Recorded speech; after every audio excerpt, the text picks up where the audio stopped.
मैं समझता हूँ कि 5 अगस्त के फैसले को दोबारा दोहराया गया है और नजरिए दिलावर को दोबारा रिपीट किया गया है और इंसाफ के तकाजे इस केस में किसी सूरत पूरे नहीं किए गए। हमारे साथ दोनों केसेस में जब से इमरान खान साहब गिरफ्तार हैं हमारे साथ मजाक किया जा रहा है। कभी कहा जाता है अदालत मौजूद नहीं है, कभी इस केस को फिक्स नहीं किया जाता, कभी वकला जो मुखालिफ वकील होते हैं वो बीमार हो जाते हैं, कभी जज साहबान बीमार हो जाते हैं।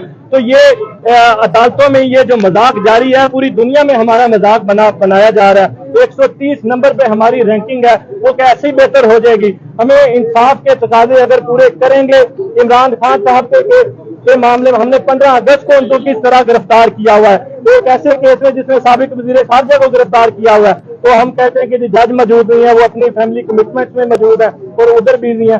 तो ये मजाक बंद होना चाहिए। फिर 7 घंटे आज हमारे इस पे तमाम लीगल और फैक्चुअल पॉइंट पे दलाइल दिए गए।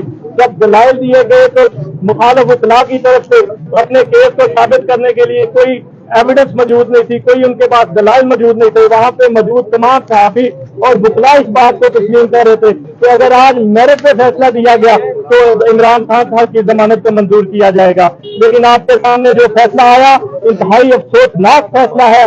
इसको हम हाई कोर्ट में चैलेंज करेंगे और हाई कोर्ट से उम्मीद करते हैं कि इंसाफ के तकाजे पूरे किए जाएंगे। शुक्रिया।